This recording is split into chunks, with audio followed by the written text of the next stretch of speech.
북한이 탄도미사일 발사를 규탄하고 빈틈없는 연합 방위 태세와 확장 억제 강화를 통해 단호히 대응해 나가기로 했습니다. We condemn the DPRK's missile launch just today, yet another violation of multiple UN Security Council resolutions. And what we know is this: our relationship is bigger than any one leader, any one government, any one party.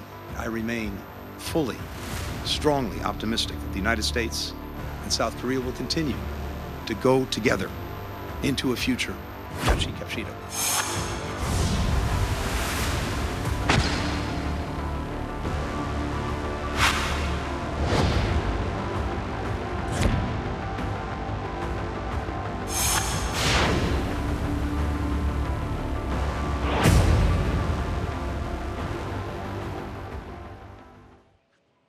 이번 주제부터는 문성묵 한국국가전략연구원 통일전략센터장과 함께 하겠습니다. 안녕하십니까? 어서 오십시오. 네, 안녕하십니까? 네. 북한이 올해 들어서는 처음으로 그리고 지난해 11월 초대형 방사포를 발사한 이후로는 2달여 만에 미사일 도발을 재개했습니다. 그런데 이 미사일이 그냥 미사일이 아닙니다. 오늘 북한 관영 매체는 조선중앙TV를 통해서 이 신형 극초음속 중장거리 탄도미사일 IRBM 시험 발사에 성공했다고 주장했습니다. 조선민주주의인민공화국 미사일 정국은 1월 6일 신형 극초음속 중장거리 탄도미사일 시험 발사를 성공적으로 진행했습니다. 우리의 최신형 극초음속 중장거리 미사일 체계의 성능은 조밀한 방어 장벽도 효과적으로 뚫고 또 임의의 수단도 사용할 만반의 준비가 되어 있음을 족수들에게 똑똑히 보여주었다. 극초음속 미사일 체계는 국가의 안전에 영향을 줄 수 있는 태평양 지역의 임의의 족수들을 믿음직하게 견제하게 될 것이다. 자, 바로 어제였습니다. 북한이 평양 일대에서 극초음속 중장거리 미사일 IRBM을 발사했습니다. 괌 미군 기지를 곧장 타격할 수 있을 정도의 사거리를 가지고 있습니다. 자, 그래픽으로 보시면 평양 일대에서 발사했을 때 어제는 이 1000km 고도를 날았다라고 밝히고 있는데요. 원래 거리는 3000에서 5500km까지 날릴 수 있는 성능을 가지고 있는 것으로 알려지고 있습니다. 지금 이 미사일이 무서운 이유는 극초음속 미사일인데요. 지금 화면에는 단순화시켜서 저렇게 빨간 탄도를 저희가 그려놨지만 실제로는 그림을 보면서 잠깐 설명드리겠습니다. 일반 탄도미사일은 일정한 탄도를 가지고 있어서 요격이 가능합니다. 탄도를 예상하고요. 근데 이 미사일은 방금 보시는 것처럼 탄도미사일처럼 그리다가 탄두가 분리되면서 자유비행을 하는 겁니다. 그래서 탄도를 예측 못해서 요격이 어렵고 더군다나 저 날아가는 속도가요. 무려 마하 8에서 최대 마하 12까지 속도를 올리기 때문에 현존하는 지구상의 미사일 방어 체제로는 요격이 불가능하다면서요? 예, 그렇게 알려져 있죠.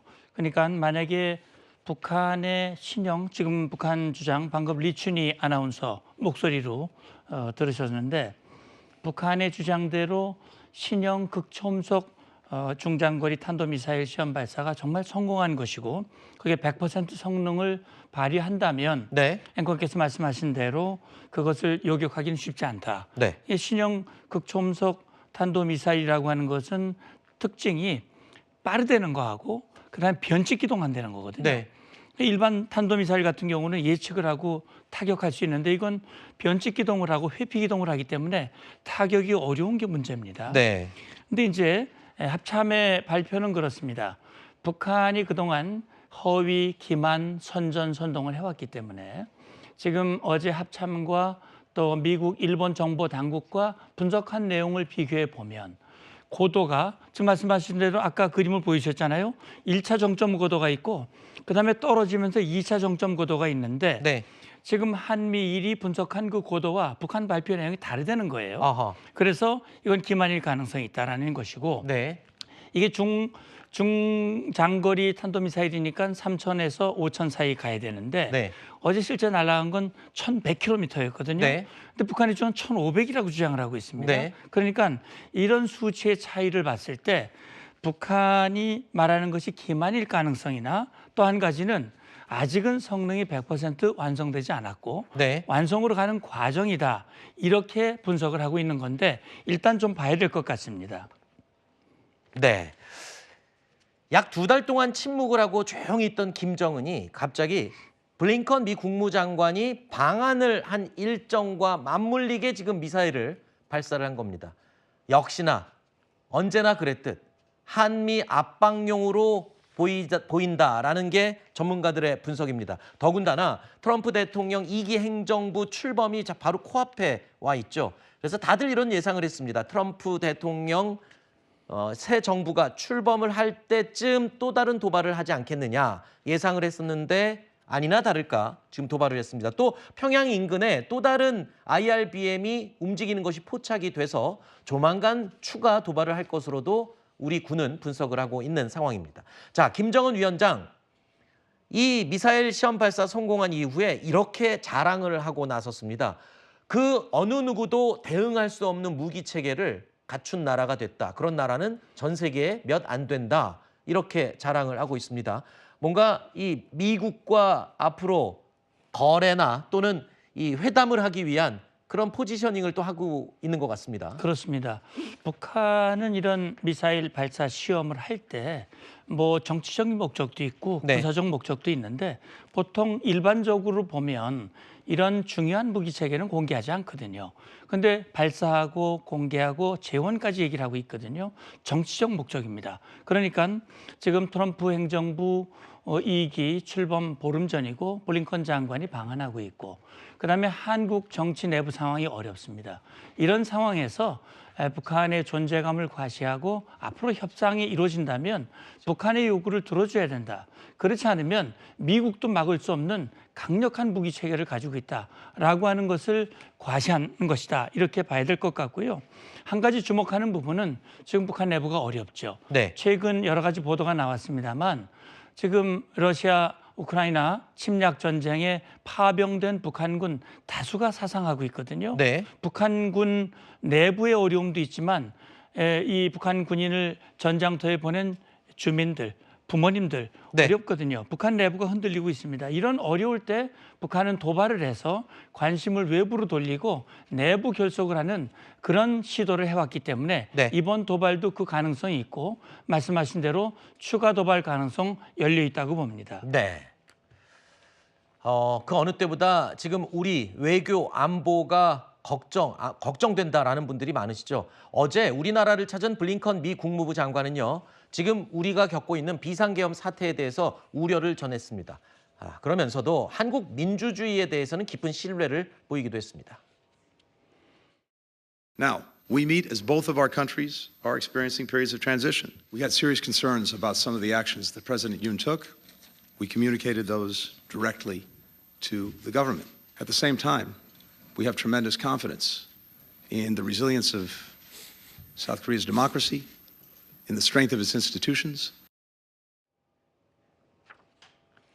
자, 우리나라와 미국은 계속해서 한미 동맹을 강조하고 있습니다. 오늘 오전에 필립 골드버그 전 주한 미 대사가 임기를 마치고 떠납니다. 자, 이런 가운데 오는 20일 트럼프 2기 행정부가 들어선 이후에 새로운 주한 미 대사가 임명될 텐데요. 이때까지 조셉 윤 전 미 국무부 대북 특별대표가 임시 대리 대사로 파견될 것이라는 보도가 나왔습니다. 이 부분 요즘같이 좀 특이한 상황을 우리가 경험하고 있는 이 상황에서 조셉 윤 전 대표가 온다. 뭐 어떤 의미를 갖고 있나요? 예, 저는 이게 매우 이례적이고요. 네. 더군다나 이 인물을 주목해 보면 조셉 윤은 한국계 미국인이거든요. 네. 한국을 잘 아는 분입니다.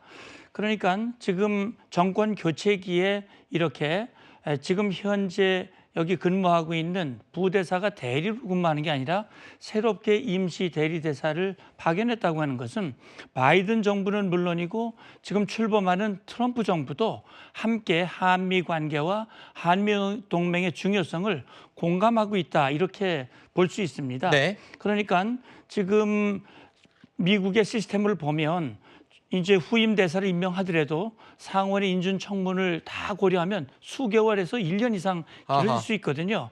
그래서 한국의 정치 상황이라든지 여러 가지 고려했을 때 빈 자리를 계속할 수는 없다. 네. 그렇다면 지금 조셉 윤 같은 경우는 국무부 동아태 부차관 보도했고 육자회담 수석 대표도 했고요. 아하, 잘 아는. 지금 말레이시아 대사도 했고요. 아하. 그리고 트럼프 1기 행정부 때 대북 정책 특별 대표를 했기 때문에 네. 앞으로 트럼프 정부가 추진할 한반도 정책, 대북 정책에도 상당히 적합한 인물이고 아마 결정하는 데 있어서 바이든 정부가 트럼프 측하고 협의하고 결정했을 거라고 봅니다. 아하. 그런 점에서 저는 상당히 긍정적인 요소가 아닐까 네. 그렇게 봅니다. 알겠습니다.